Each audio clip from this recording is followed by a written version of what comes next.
Yeah, we'll loop back around to the quarterback position. Yep. I think Sam Darnold is definitely going to be an upgrade over Teddy. I think Sam Darnold can offer more, but it's really hard because you have to look at Sam Darnold's past performances, his history with the Jets and Adam Gase, and they are not pretty. He had very few good moments. I mean, you look at Sam Darnold last year, in the 12 games he played, he was 33rd overall. That's not good. That's bad. Yeah, he only had 1 week where I see a top 10 performance. Yeah. Week 4. I think that definitely goes up. I think he offers more, especially maybe passing the deep ball than Teddy offered. But Teddy really wasn't that bad. He was able to support 3 very usable wide receivers. They were inconsistent at times, but they got the work. So here's where I think Sam Darnold's going to be able to, not only is he going to be able to maybe upgrade from Teddy, but I feel like he gets a massive upgrade by being on this team. Because if you look at the Jets, what do they actually have? Nothing. So he had nothing. But there is the possibility where Sam Darnold completely falls on his face. We're not going to say that is not going to possibly happen. But there is also that chance. This is his last chance. Deep sleeper. Oh, for sure. This is his last chance. For sure. But he is a sleeper. Yeah. Yeah, deep sleeper. So here's what I'm thinking though. They've got CMC on this team, which we've already talked about. Worst comes to shove, just here you go. And let him go, so that's fine. But he has, and let's go ahead and jump into wide receivers now. DJ Moore and Robbie Anderson, which Robbie Anderson kind of almost had, like, in my classification, a breakout year because he wasn't doing that at the Jets. Kind of waned a little bit at the end. It wasn't as good, but he was definitely the most consistent person in this offense. Saw the most targets and receptions. And Sam's familiar with him. Yeah, but that was the weird thing about Robbie last year is when Sam played with him, he was throwing the ball down the field to him. Robbie wasn't doing that last year. No, he was almost like a possession guy. Yeah, and DJ Moore was getting so always angry. Been the big play guy, and like last year, like this might blow your mind if you didn't know this or not, but in terms of yards per reception, he was 3rd in the league last year, 18.1 yards per reception. He was downfield. But he's kind of got, like I brought up last week about Jerry Jeudy. He's kind of got that same kind of a thing going on. He was 3rd in yards per reception last year. His yards per target weren't bad, but his catch percentage was 55.9%.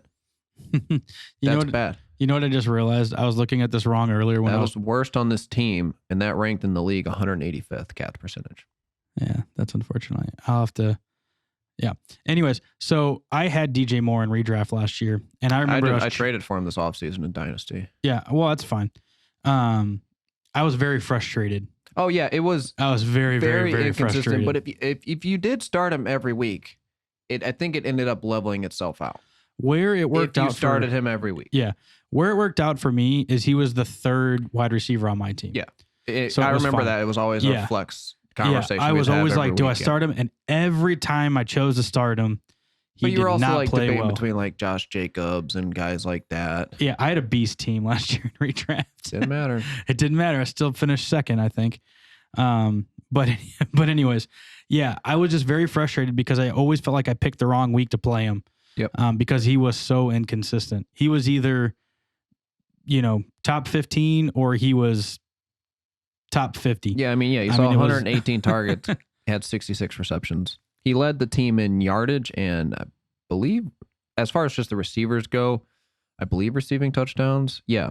It's 4 and the other 2 had 3 each. So but that's the other problem with DJ Moore because last year coming into the season, he was one of my guys that I was thinking, I had him highly ranked, I believe like 10 or 12. Yeah, you had him really. I had him high, and because that was how he finished the previous season. But the one thing I kept going back to, why I thought I felt confident in that was I thought the touchdowns were going to come up. Yeah, he's never been a big touchdown guy. Last year, it still didn't work out. Yeah. He only ended up with 4. That's got to come up. Same as what he had the year before in 19 too. Yeah, his touchdowns do have to come up. They got to figure it out. And because you watch him when he caught. He's a big play threat. He's incredibly talented. You got to give him the ball, and hopefully Sam Darnold can produce that more. You don't disagree that DJ Moore is number 1 in this offense, right? Oh, heck no. Receiving threat, no, yes. No. Yeah, no. And honestly, what's really cool about this offense, though, I really like it, actually, when you look at these wide receivers, They got a lot of talent. We haven't even brought about the guy that drafted. Yeah, which is what I'm getting ready to do now. Terrence Marshall, dude, watch out. There's a chance he could sweep in. And I know. I still like. I don't think they needed to spend that draft pick on him. No, they didn't. But they did. But they did. And it doesn't make me nervous for DJ Moore at all. It could make me nervous for Robbie a little bit. Yeah. But the other concern is, so right now, how I see it, it's going to be 11-man personnel. You got DJ and Robbie on opposite sides, and you got Terrace Marshall, the biggest of all of them, in the slot. Right.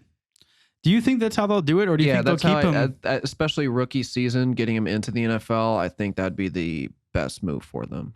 Dip his toe in the water in the slot. Because he can go to the outside, but if you push him to the outside, who you put in the slot? Because in that case, I'd push Robbie to the slot. Yeah, that's what I was thinking. Outside. Yeah, I'd keep Robbie into the slot, which he ran a little slot sometimes, I thought. Yeah, but it was mostly Curtis. Yeah. And I know he ran mainly slot when he was on the Jets. Yeah. Or not slot, outside on the Jets. So, that's how I kind of see it, especially the beginning part, him rookie year. That's the other thing we have to talk about. With CMC out last year. Do you not think they could put DJ Moore in the slot? No, I think he's going to stay. Yeah.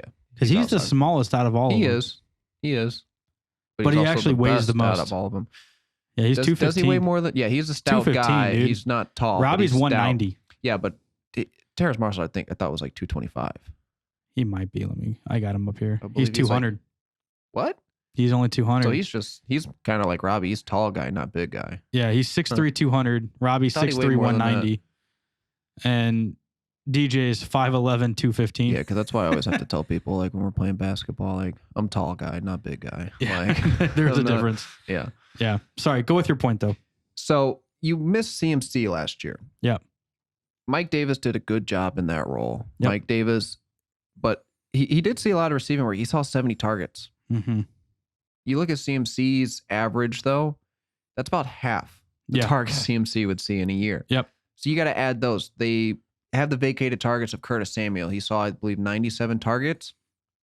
That's most of those targets. Mm-hmm. I don't think Terrace Marshall this year, he could eat into Robbie a little bit, and they could kind of devour each other in this offense. Right. But I think most likely it's going to be DJ Moore, first read, wide receiver, and then you're going CMC. And I think those are going to be close in terms of target share. Mm-hmm. So then you're going to have to divide the last third into Terrace Marshall and Robbie. Terrace Marshall is the rookie, so I think it's going to take him a while. Robbie's the guy I would bet on. But there is that chance by the end of the season, Terrace Marshall takes over as the number 2 wide receiver, third option in the receiving game. Yeah, and keep in mind, they still also did bring in David Moore from Seattle. Yeah, I think that's just a depth piece. Yeah, it is a depth piece, but we're still going to mention it just because it is there. And he'll still get some targets as well. Yep. But I would not be surprised if Terrence Marshall, as long as he comes in and he picks up the playbook quickly, he's a very talented receiver. Slot will help him there. Yeah, he's a very talented receiver. Yeah. So I really like it. Thank you so much for watching the Fantasy Monsters on YouTube. If you liked our video today, please subscribe to our channel. Hit the little bell icon. Get notified whenever we go live or post other videos. You can see the link below. You can click on previous videos. You can also leave comments below. We'd love to hear from you guys as well. And we'll catch you next week. Have a go.